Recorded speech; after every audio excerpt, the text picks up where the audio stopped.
जब बांग्लादेश अंधेरे में डूबने वाला था और उसका बड़ा भाई होने का दावा करने वाले चीन ने ऐन वक्त पर मदद से साफ मना कर दिया, तब भारत ने चुप्पी तोड़ी।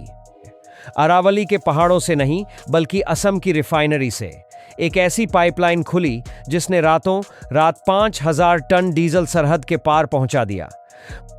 पूरी दुनिया तेल के लिए लड़ रही है, लेकिन भारत ने पड़ोसी का घर भर दिया। लोग इसे दोस्ती कह रहे हैं, लेकिन क्या आप जानते हैं कि टॉप 1% जियोपॉलिटिकल एक्सपर्ट्स इसे भारत का सबसे बड़ा मास्टर स्ट्रोक क्यों मान रहे हैं? सच तो ये है कि ये डीजल मुफ्त नहीं है।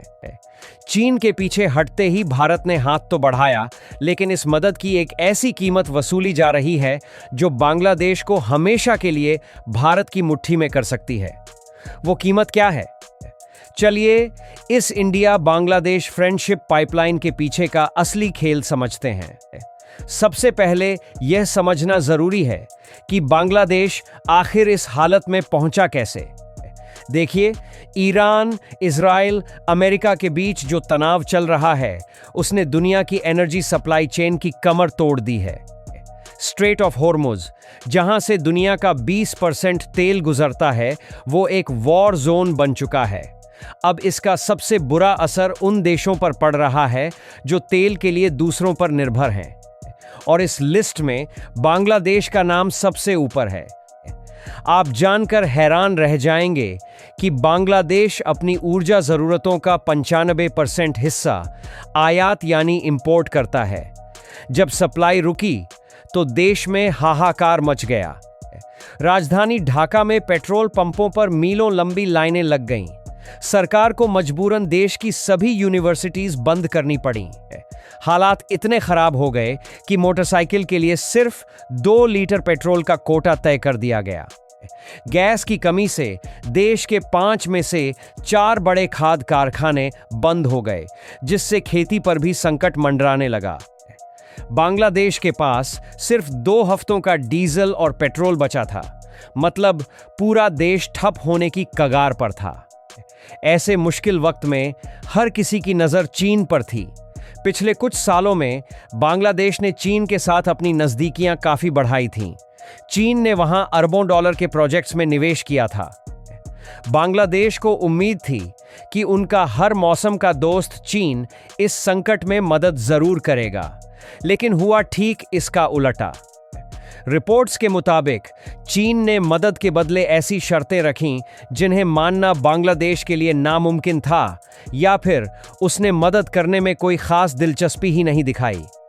और यहीं पर भारत ने एक सच्चे पड़ोसी की तरह एंट्री ली।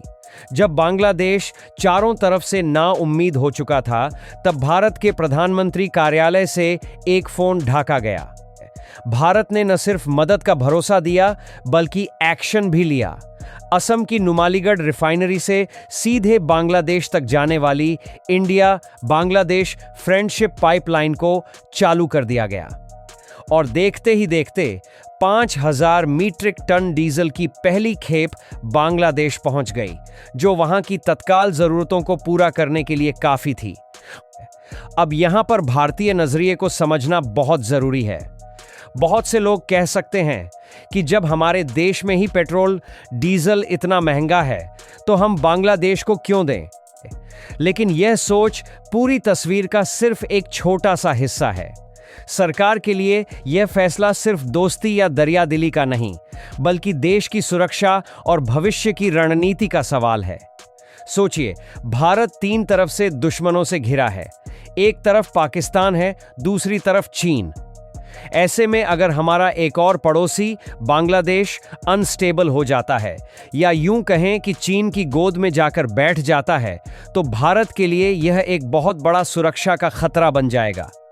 खास तौर पर हमारे चिकन नेक यानी सिलीगुड़ी कॉरिडोर के लिए, जो पूरे नॉर्थ ईस्ट इंडिया को बाकी भारत से जोड़ता है। एक अनस्टेबल बांग्लादेश का मतलब है आतंकवाद और घुसपैठ का खतरा बढ़ना है। इसलिए भारत के लिए बांग्लादेश में शांति और स्थिरता बनाए रखना उसकी अपनी सुरक्षा के लिए जरूरी है। इस मदद के जरिए भारत ने बांग्लादेश को यह साफ संदेश दिया है कि असली और भरोसेमंद दोस्त कौन है। यह एक ऐसा मौका था जिसे भारत गंवा नहीं सकता था। चलिए अब आते हैं उस सबसे बड़े सवाल पर जिसका जिक्र हमने शुरू में किया था। इस मदद की असली कीमत क्या है? यह कीमत डॉलर्स या रुपए में नहीं बल्कि जियोपॉलिटिकल डोमिनेंस में वसूली जा रही है। अब भविष्य में जब भी चीन बांग्लादेश को भारत के खिलाफ किसी प्रोजेक्ट या समझौते के लिए उकसाएगा तो बांग्लादेश को 100 बार सोचना पड़ेगा। उसे याद रहेगा कि बुरे वक्त में चीन ने नहीं बल्कि भारत ने उसका साथ दिया था। चीन भारत को घेरने के लिए स्ट्रिंग ऑफ पर्ल्स नाम की एक रणनीति पर काम कर रहा है। इसमें वो भारत के पड़ोसी देशों में अपने मिलिट्री और कमर्शियल पोर्ट बना रहा है। बांग्लादेश भी इसका एक अहम हिस्सा था। इस मदद के बाद भारत अब बांग्लादेश पर दबाव बना सकता है कि वो अपनी जमीन का इस्तेमाल किसी भी ऐसी गतिविधि के लिए न होने दे जो भारत की सुरक्षा के खिलाफ हो। यह मदद एक चाबी की तरह है जिससे भारत के लिए बांग्लादेश में कई नए दरवाजे खुलेंगे। अब भारत अपने नॉर्थ ईस्ट राज्यों को बांग्लादेश के चिटगांव और मोंगला पोर्ट से जोड़ने के लिए बेहतर डील कर सकता है। इससे न सिर्फ भारत का ट्रांसपोर्टेशन खर्च बचेगा बल्कि पूरे क्षेत्र में भारतीय कंपनियों को बड़ा फायदा होगा। भारत अब बांग्लादेश से आतंकवाद और घुसपैठ पर जीरो टॉलरेंस की उम्मीद कर सकता है। भारत की सुरक्षा एजेंसियां अब बांग्लादेशी एजेंसियों के साथ और भी गहराई से मिलकर काम कर पाएंगी, जिससे बॉर्डर ज्यादा सुरक्षित होगा। तो कुल मिलाकर यह 5000 टन डीजल सिर्फ ईंधन नहीं है, यह भारत का एक ऐसा रणनीतिक निवेश है जिसका रिटर्न उसे आने वाले कई दशकों तक मिलता रहेगा। चीन की डेट ट्रैप डिप्लोमेसी यानी कर्ज के जाल में फंसाने वाली नीति के ठीक उलट भारत ने फ्रेंडशिप डिप्लोमेसी का एक ऐसा मॉडल दुनिया के सामने रखा है जो ज्यादा असरदार है। इस एक कदम से भारत ने सिर्फ बांग्लादेश को ही नहीं बल्कि नेपाल, श्रीलंका, भूटान और मालदीव जैसे अपने सभी पड़ोसियों को एक सीधा संदेश दिया है। जब भी संकट आएगा, आपका बड़ा भाई भारत आपके साथ खड़ा मिलेगा। और यही है प्रधानमंत्री मोदी का वो मास्टर प्लान जो भारत को दक्षिण एशिया की सबसे बड़ी और निर्विवाद शक्ति बना रहा है। तो यह था डीजल डिप्लोमेसी का पूरा खेल। भारत ने तेल की इस आग में अपने लिए एक ऐसा मौका खोज निकाला जिसने उसे इस क्षेत्र का सबसे बड़ा खिलाड़ी बना दिया है। आपको क्या लगता है? क्या भारत का यह कदम एक सच्चा मास्टर स्ट्रोक है या सिर्फ एक पड़ोसी की मदद? आपके विचार हमारे लिए बहुत कीमती हैं। नीचे कमेंट्स में लिखकर जरूर बताइए। मिलते हैं अगले वीडियो में एक और गहरे विश्लेषण के साथ। धन्यवाद।